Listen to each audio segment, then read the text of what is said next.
السلام علیکم ورحمۃ اللہ وبرکاتہ۔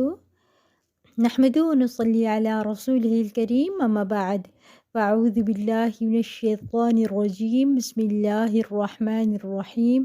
رب اشرح لی صدری ویسر لی امری واحلل عقدۃ من لسانی یفقہوا قولی۔ آج انشاءاللہ سیرت صحابیات میں ہم جنہیں پڑھیں گے وہ ہیں سیدہ حلیمہ سعدیہ رضی اللہ عنہا، امام کائنات کو دودھ پلانے والی۔ ان کا نام حلیمہ، والد کا نام عبداللہ بن حارث بن شجنہ اور خاوند کا نام حارث بن عبد العزہ بن رفاعہ تھا۔ اسے حارث سعدہ کے نام سے بھی پکارا جاتا تھا۔ یہ سعدی لکھا ہوا ہے، یہاں پہ پیش ڈال لیجئے، یہ نام ہے سعدہ۔ قریش کی خواتین بچوں کو جنم دینے کے بعد اپنے نومولود کو دودھ پلانے کے لیے دیہاتوں میں رہنے والی دائیوں کے سپرد کر دیتی تاکہ بچہ صحت مند اور چوکس ہو، یعنی کھلی آب و ہوا میں پرورش پائے۔ جب نبی رحمت صلی اللہ علیہ وسلم کی ولادت باسعادت ہوئی تو آپ کو دودھ پلانے کے لیے حلیمہ سعدیہ نے لے لیا۔ دراصل ان کا نام حلیمہ تھا، کیونکہ ایک قبیلہ بنو سعد سے تھی، اس لیے وہ یہ کہلائیں۔ اس سے حلیمہ سعدیہ پر خیر و برکت کی برسات ہونے لگی، اللہ تعالیٰ کی رحمت ان پر سایہ پگن ہو گئی اور ان کے گھر میں خیر و برکت کی بارش ہونے لگی۔ سیدہ حلیمہ آپ صلی اللہ علیہ وسلم کو دودھ پلاتی اور ان کی بیٹی شیمہ بنت حارث گود میں اٹھاتی۔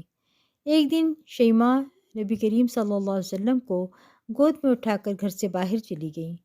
گرمی بہت زیادہ تھی، اس نے گھر سے جاتے ہوئے اپنی والدہ کو بتایا بھی نہیں تھا۔ جب حلیمہ سعدیہ کو پتہ چلا تو ان کے پیچھے گئیں، بیٹی کو اتنی شدید گرمی اور دھوپ میں نکلنے پر ڈانٹ پلائی، لیکن حلیمہ سعدیہ نے جب بیٹی سے حقیقت حال سنی تو وہ انگشت بدندہ رہ گئی۔ انگشت انگلی کو کہتے ہیں اور بدندہ دانت کو، یعنی جیسے انگلی دانتوں میں دبا لی ہو۔ اس نے کہا، امی جان گھبرائیں نہیں، دل چھوٹا نہ کریں، میرے قریشی بھائی کو کچھ نہیں ہوگا۔ قریشی یعنی آپ صلی اللہ علیہ وسلم کا ذکر کیا انہوں نے، کیونکہ آپ صلی اللہ علیہ وسلم قریشی تھے نا۔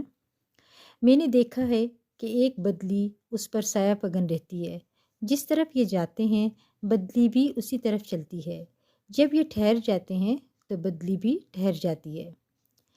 حلیمہ سعدیہ کے پاس چند بکریاں تھیں جنہیں چرنے کے لیے اپنی بیٹی کے ساتھ چراگاہ کی طرف بھیجتیں۔ جب بکریاں گھاس چر کر واپس آتی تو ان کے ہوانے، یعنی تھن کو کہتے ہیں ہوانے، ان کے ہوانے دودھ سے بھرے ہوئے ہوتے، جبکہ سیدہ حلیمہ سعدیہ کی سہیلیوں کی بکریاں ویسی ہی بھوکی پیاسی واپس آتی جس حالت میں وہ جاتی تھیں۔ وہ اپنے چرواہوں سے کہتی کہ تم بھی اپنی بکریاں وہاں چرایا کرو جہاں حلیمہ سعدیہ کی بکریاں چرتی ہیں، لیکن حلیمہ سعدیہ کا خاوند حارث کہا کرتا تھا کہ ہماری حالت میں انقلاب اس بابرکت یتیم نونہال کی وجہ سے آیا ہے۔ نونہال یعنی محمد صلی اللہ علیہ وسلم کی وجہ سے، اس کی وجہ سے ہمارے بھاگ جاگ اٹھے ہیں۔ اور یہ اگلا جو جملہ لکھا ہوا نا، خیر و برکت اور خوشحالی نے ہمارے گھر کی راہ دیکھ لی ہے، یہ جملہ کچھ مناسب نہیں لگتا، اس لیے اس کو چھوڑ رہی ہوں۔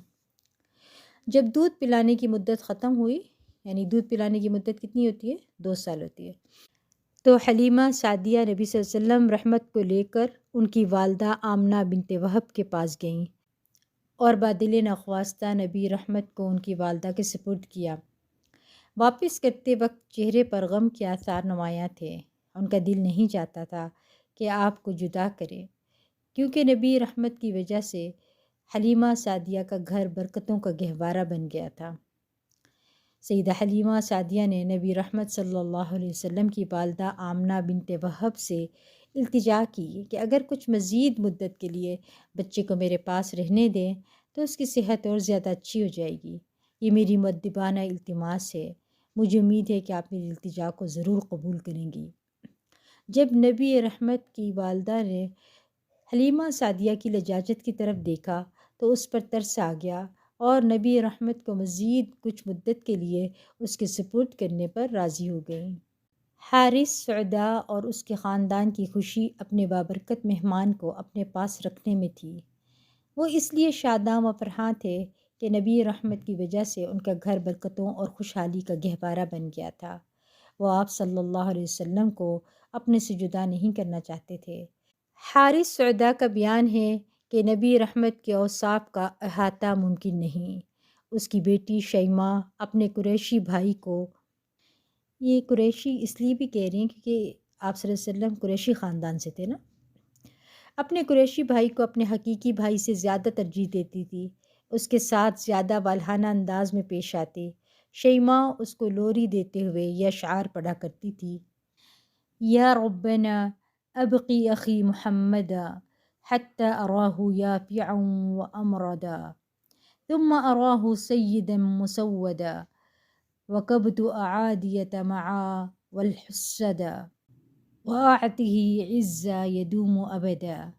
اے ہمارے رب، میرے بھائی محمد صلی اللہ علیہ وسلم کو باقی رکھنا یہاں تک کہ میں اسے گبرو جوان دیکھوں، یعنی لمبی عمر عطا کرنا، پھر اسے معزز سردار دیکھوں اور اس کے دشمنوں اور حاسدوں کو ایک ساتھ ملیہ میٹ کر دے اور اسے دائمی عزت عطا کرنا۔ شیمہ نے نبی رحمت صلی اللہ علیہ وسلم کے بارے میں یہ بھی کہا ہے، یہ ان کے اپنے شعر ہیں: هذا أخي لم تلده أمي وليس من نسل أبي وعمي فأنمه اللهم فيما تنمي۔ یہ میرا بھائی ہے، اگرچہ میری ماں نے اسے جنم نہیں دیا اور یہ میرے باپ اور چچا کی نسل سے بھی نہیں ہے، الہی اسے اپنے فضل و کرم سے پروان چڑھا۔ اس کا مطلب یہ ہے کہ یہ بھی آپ صلی اللہ علیہ وسلم سے بہت محبت کرتی تھیں۔ سینہ شق ہونے کا واقعہ۔ ایک دن سیدہ حلیمہ سعدیہ کا بیٹا چند بکریاں لے کر گھروں کی پچھلی جانب گیا اور اس کے ساتھ نبی رحمت صلی اللہ علیہ وسلم بھی تھے۔ پھر وہ ہانپتا ہوا اپنے والدین کو آواز دینے لگا۔ اس کے والدین جلدی سے اس کی طرف گئے تاکہ معلوم کر سکیں کہ کیا ہوا۔ اس نے بتایا کہ میں نے عجیب و غریب منظر دیکھا۔ دو شخص آئے، انہوں نے سفید رنگ کے کپڑے پہن رکھے تھے۔ ان دونوں نے میرے قریشی بھائی کو پکڑ کر زمین پر لٹا لیا، پھر دونوں نے اس کا پیٹ چاک کیا، اندر سے کوئی چیز نکالی، پتہ نہیں وہ کیا تھا، پھر اسے واپس وہیں رکھ دیا اور پیٹ سی دیا۔ اس عمل سے میرے قریشی بھائی کا رنگ پھیکا ہو چکا ہے۔ پھر وہ دونوں شخص واپس چلے گئے۔ سیدہ حلیمہ سعدیہ نے اپنے خاوند سے مشورہ کرتے ہوئے کہا کہ ہمارے لیے مناسب یہی ہے کہ اب ہم اس کو اس کی والدہ کے سپرد کرائیں، کہیں کوئی اور ناپسندیدہ حادثہ نہ پیش آ جائے۔ سیدہ حلیمہ سعدیہ نبی رحمت صلی اللہ علیہ وسلم کو لے کر ان کی والدہ آمنہ بنت وہب کے پاس پہنچیں اور ان سے یہ بات چھپا نہ سکیں، بلکہ جو حادثہ پیش آیا تھا بتا دیا۔ والدہ نے بات سن کر حلیمہ سے کہا: میرا بیٹا بڑی شان والا ہے۔ ہاں ہاں، جب نبی رحمت صلی اللہ علیہ وسلم کی عمر 40 سال ہوئی تو جبریل علیہ السلام تمام لوگوں کے لیے اسلام کا پیغام لے کر ان کے پاس آئے اور لوگ جوک در جوک دین اسلام قبول کرنے لگے۔ سیدہ حلیمہ رضی اللہ عنہا کا اسلام قبول کرنا۔ تقریباً 50 سال بعد سیدہ حلیمہ سعدیہ اپنی بیٹی شیمہ کے ہمراہ رسول اللہ صلی اللہ علیہ وسلم کی خدمت میں حاضر ہوئیں اور دونوں نے اسلام قبول کر لیا۔ رسول اللہ صلی اللہ علیہ وسلم نے ان دونوں کو خوش آمدید کہا اور بہت زیادہ عزت و تکریم کی۔ ابو داؤد میں ایک روایت منقول ہے، یہ روایت ضعیف ہے، بہرحال یہاں لکھی ہے تو پڑھ لیتے ہیں، جس میں ابو طفیل بیان کرتے ہیں کہ میں نے دیکھا کہ نبی کریم صلی اللہ علیہ وسلم جعرانہ میں گوشت تقسیم کر رہے ہیں۔ میری اس وقت لڑکپن کی عمر تھی، میں اونٹ کا گوشت اٹھائے ہوئے تھا۔ میں نے دیکھا کہ ایک خاتون نبی کریم صلی اللہ علیہ وسلم کے جب قریب گئی تو آپ نے زمین پر اپنی چادر بچھا دی اور وہ خاتون اس پر بیٹھ گئی۔ میں نے پوچھا کہ یہ خاتون کون ہے؟ مجھے بتایا گیا کہ نبی رحمت صلی اللہ علیہ وسلم کی رضائی ماں ہے۔ یہ واقعہ تو ضعیف ہے، مگر اسلام لانے والی بات سچ ہے۔ اللہ سبحانہ وتعالیٰ نبی کریم صلی اللہ علیہ وسلم کو دودھ پلانے والی سیدہ حلیمہ سعدیہ رضی اللہ عنہا اور آپ کو گود کھلانے والی سیدہ شیمہ رضی اللہ عنہا پر اپنی رحمت کی برکھا برسائے، آمین یا رب العالمین۔ اب آپ لوگوں کے ذہن میں یہ سوال آ سکتا ہے کہ اس کتاب کا نام حیات صحابیات کے درخشاں پہلو ہے۔ درخشاں کہتے ہیں چمکتا ہوا۔ انہوں نے کیا کارنامہ کیا تھا؟ یعنی آپ دیکھیں کہ اگر کسی نے کوئی کارنامہ کیا ہو تو تمام صحابیات کے جو کارنامے ہیں وہ بتائے جا رہے ہیں، تو یہاں کیا کارنامہ کیا تھا سوال آ سکتا ہے۔ تو بات یہ ہے کہ ضروری نہیں کہ عورت کا درخشاں پہلو یہ ہو کہ وہ جنگ میں جا کر تلوار سے کسی کی جان لے لے، نہیں، بلکہ ایک عورت کا اچھا پہلو یہ ہوتا ہے کہ بچے کی اچھی تربیت کرے۔ ماں کا بہترین عمل بچے کی ابتدائی تربیت کرنا ہے، اور انہوں نے بہت پیار سے توجہ سے آپ صلی اللہ علیہ وسلم کی پرورش کی تھی۔ یہ ان کا بہت بڑا درخشاں پہلو ہے۔ بہت خوش نصیب تھیں سیدہ حلیمہ سعدیہ، جن کو یہ شرف نصیب ہوا کہ انہوں نے آپ صلی اللہ علیہ وسلم کو دودھ پلایا اور اپنی گود میں کھلایا۔ سبحان اللہ۔ آئیے ہم ایک اور صحابیہ کو بھی پڑھ لیتے ہیں۔ سیدہ شفا بنت عبداللہ رضی اللہ عنہا، خاندانی پس منظر: نام شفا، والد کا نام عبداللہ قرشی اور خاوند ابو حیثمہ بن حذیفہ بن عدی تھا۔ شادی کے بعد جو بچہ ہوا اس کا نام سلیمان بن ابی حیثمہ رکھا۔ ایک بیٹی بھی تھی جو شرح الدین بن حسنہ کی رضوجیت میں تھی، اور سیدہ شفا جو ہیں ہجرت سے پہلے مسلمان ہو گئی تھی۔ سیدہ شفا بڑی ذہین و فطین اور دانشور خاتون تھی۔ مزید برآں وہ ایک عالمہ و فاضلہ عورت تھیں۔ وہ زمانہ جاہلیت میں لکھنا پڑھنا خوب اچھی طرح جانتی تھیں۔ آپ کو معلوم ہے کہ اس وقت صرف 17 لوگ پڑھے لکھے تھے۔ سوچیں کتنی قدر و منزلت ہوگی۔ اس بنا پر ان کے لیے قرآن و حدیث کو سمجھنا بہت آسان ہو گیا تھا۔ جو کچھ وہ سنتی یا پڑھتی اسے فوراً زبانی یاد ہو جاتا۔ سیدہ شفا دائرہ اسلام میں سوچ سمجھ کر داخل ہوئیں۔ عرب جاہلیت میں 2 چیزیں جو شخص کر سکتا تھا اس کو بہت احترام اور قدر کی نگاہ سے دیکھا جاتا۔ ایک تھا دم جھاڑ، یعنی جھاڑ پونک ہوتی ہے نا، اور دوسرا پڑھنا لکھنا۔ ان کو دونوں کام آتے تھے۔ سوچیں پھر ان کا کیا مقام ہوگا، کیا مرتبہ ہوگا۔ بہت سمجھدار خاتون تھی۔ نبی صلی اللہ علیہ وسلم کے حکم پر انہوں نے حضرت حفصہ کو سکھایا تھا، پڑھنا لکھنا سکھایا تھا، اور بعد میں دم بھی، اور انہوں نے آپ صلی اللہ علیہ وسلم کو اپنے دم کے الفاظ بتا کر دم کرنے کی اجازت دی تھی۔ یہ واقعہ کچھ یوں تھا، سیدہ شفا نے اسلام لانے کے بعد چھوڑ دیا تھا دم کرنا، رقیہ کرنا چھوڑ دیا تھا، یعنی رقیہ کیا کرتی تھی۔ تو اس کے بعد کسی کو پھوڑا نکلا اور وہ دم کروانے کے لیے وہاں گئے۔ سیدہ شفا نے کہا کہ میں نے دم کرنا چھوڑ دیا ہے، یعنی میں نے رقیہ کرنا چھوڑ دیا ہے۔ تو اس شخص نے آ کر، اس صحابی نے آ کر آپ صلی اللہ علیہ وسلم سے ذکر کیا مفہوم حدیث کا۔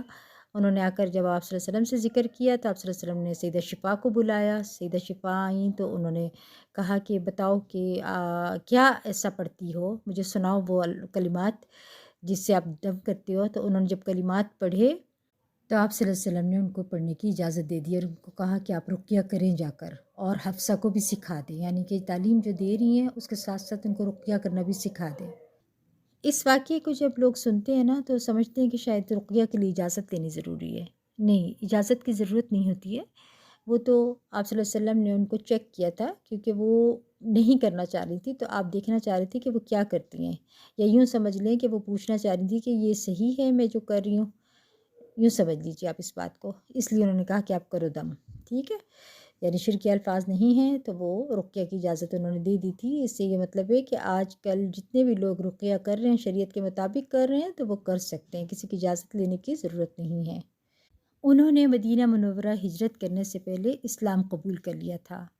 یہ ان خواتین میں شامل تھیں جن کے بارے میں آیت نازل ہوئی، یا ایھا النبی اذا جاءک المؤمنات یبایعنک علی الا یشرکن باللہ شیئا ولا یسرقن ولا یزنین ولا یقتلن اولادہن ولا یأتین ببہتان یفترینہ بین ایدیہن وارجلہن ولا یعصینک فی معروف فبایعہن واستغفر لہن ان اللہ غفور رحیم۔